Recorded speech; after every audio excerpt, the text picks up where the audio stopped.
Hi Year 9 and welcome to your third learning session in the respiration topic. Today we're going to look at how the circulatory system is involved in respiration.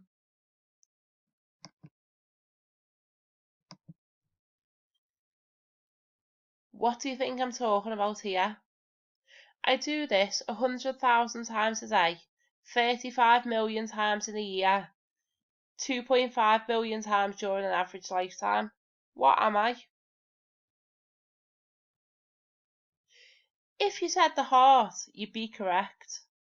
Our heart does some amazing work, which we're going to look a little bit more closely at today. So in this lesson, you should be able to describe the role of the circulatory system in respiration. You should be able to explain how arteries, veins and capillaries are adapted to do their job. And finally, describe the structure of the heart. So here, we've got two images. One of a set of petrol pumps and one of part of our circulatory system. What's the connection? Have a think about that now.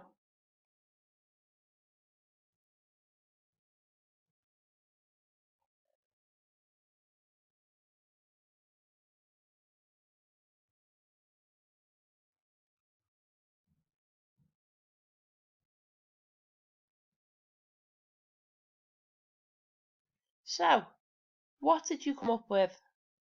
Hopefully, you said they both pump a substance.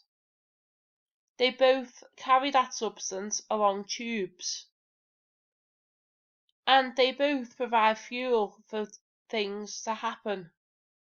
In the petrol pumps, we provide fuels for vehicles to help them to move. In the heart, we provide oxygen to all our cells for respiration to take place.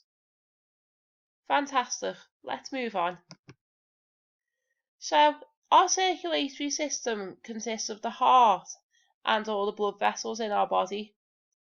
The job is to pump the blood around the body. Why?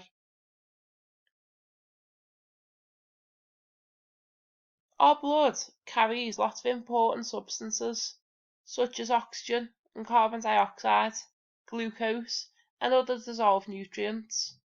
All of these things are vital to keep us healthy and alive. Other things carried in the blood are other cells. So our red blood cells carry our oxygen, and hemoglobin, the red pigment in those cells, allows the oxygen to bind. We also have our white blood cells which fight infection, our plasma which is a yellow sticky liquid that carries those cells, and platelets which helps our blood to clot if we cut ourselves. We've got lots of other important blood vessels, some of which we'll look at a little bit later.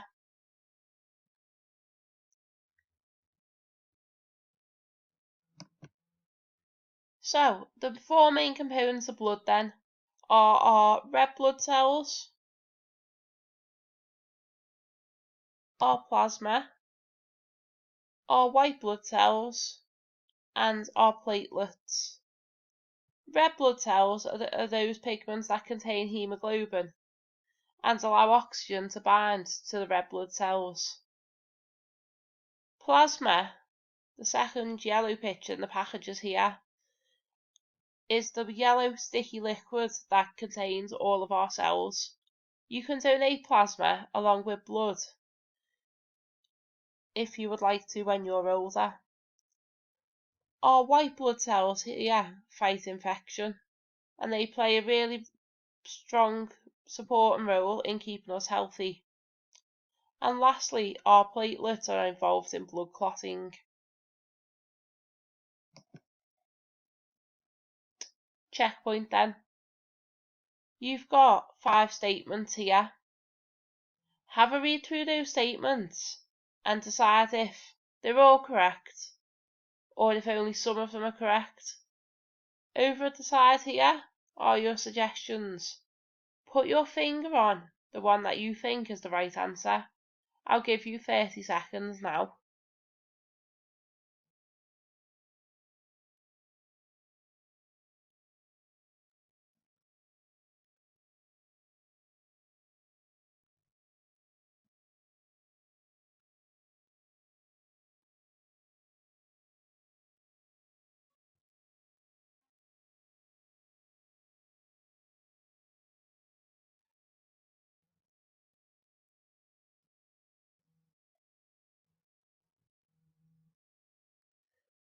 So, which is the right answer then? If you said 3, if your finger's touching the screen, well done. Statement A, red blood cells do not have a nucleus, leaving plenty of room for hemoglobin. B, each red blood cell has a large surface area to volume ratio, so lots of oxygen can diffuse through the outer surface to the centre of the cell. And C, plasma is 80% water and so contains dissolved substances, for example, glucose. Fabulous. Let's move on. So, this is a basic diagram of our circulatory system. We have the heart in the centre, we have our lungs, and then we have the rest of the body. As you can see here, the heart has 2 sides. The left side carries the oxygenated blood, and this is shown in red on the diagram. The right side shows deoxygenated blood, blood with oxygen removed. That oxygen is being used up by the body cells. As we look at the diagram, on every single circuit of the body, the blood has to pass through the heart twice. That's a really common question at GCSE. Why is the heart described as a double pump? And the answer is, on every circuit of the body, the blood has to flow through the heart twice.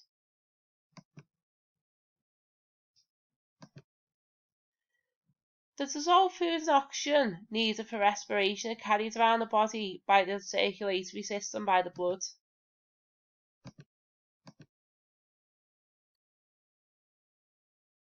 So, all of our blood vessels carry blood. The arteries carry the blood away from the heart, and veins carry blood towards the heart. And the capillaries are the site of gas exchange and where the arteries and veins join together.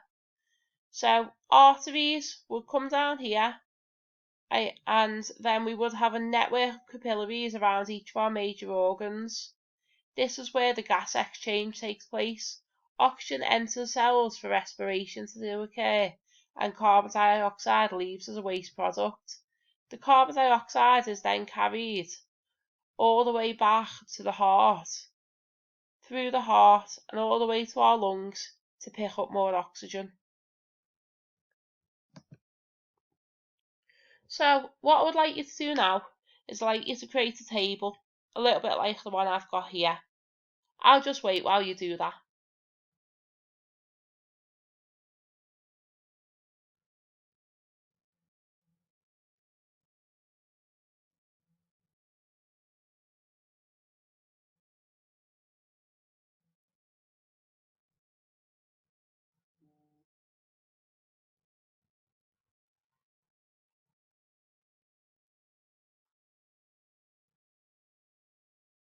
So, have you got that table? Brilliant.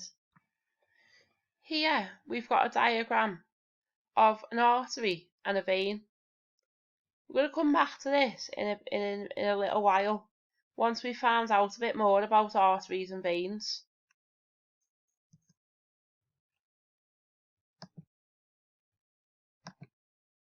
So, arteries then. Looking at the diagram here, we've got a space in the middle where the blood flows through. We've got some muscle, and then we've got our outside layer. So, 3 different layers.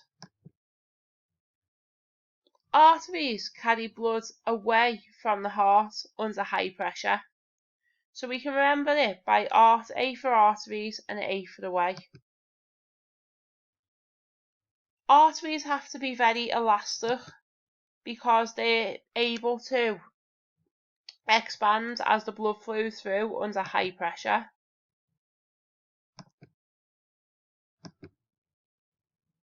So our lumen in our arteries is really, really small and narrow. The endothelium is the outside layer around here, and we have the thick elastic fibres and smooth muscle around the lumen. The blood will travel through the middle. Here's a picture of some red blood cells passing through an artery, and you can see that there's lots of them. This is because that blood is being forced out of the heart under high pressure, carrying lots of oxygen to travel to our cells. Our veins, on the other hand, look a little bit different. The space in the middle, the lumen, is much, much bigger. There's a lot less smooth muscle and elastic fibres, and the lumen around, the endothelium around the outside. Veins carry low pressure blood back to the heart. They have thinner, less elastic walls and have valves to prevent the backflow of blood. What that means is when our blood travels all the way through our body to our feet, gravity wants to keep our blood at our feet. And if that happens, we wouldn't get the blood back around our organs where it's needed. So, on every beat of the heart, some blood is pumped against gravity back up to the heart. And so these valves allow the blood to travel so far and then they close to stop it going backwards. And this is how our blood is able to move back up to the heart against the flow of gravity. Veins have a large lumen,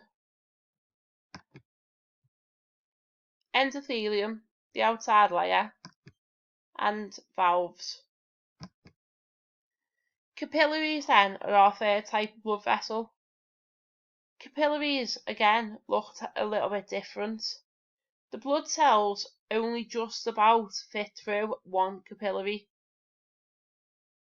The outside layer of a capillary is only 1 cell thick, and this means that at the site of diffusion there isn't very far to travel for the oxygen and for the carbon dioxide. So we say it has a thin endothelium wall. That outside layer is our endothelium. So, can you remember what I said? Why do those capillaries have those walls that are 1 cell thick? And they're also used to connect our arteries to our veins. If you cut yourself, it's usually one of these that you cut.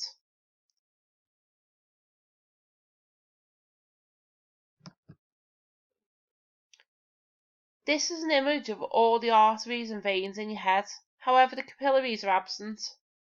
If they had, or this image contains all of our capillaries as well, there'd be almost no gaps. Capillaries fill all the space between our arteries and our veins, supplying oxygen to cells for respiration. So, this is how your arteries, veins and capillaries might look in an exam question. Notice it has the same features. F, we've got a small amount of muscle, we've got a small amount of elastic fibres, a large lumen, and a little bit of elastic tissue. In figure G, we've got a smaller lumen, we've got much more muscle tissue and much more elastic fibres. And in image H, we've got a layer that is 1 cell thick. So, what do we think blood vessel F is then? Put your finger next to the correct box. Is it an artery? Is it a capillary? Is it a vein? 3, 2, 1. I hope your finger will be on a vein. Well done to those people who got it right.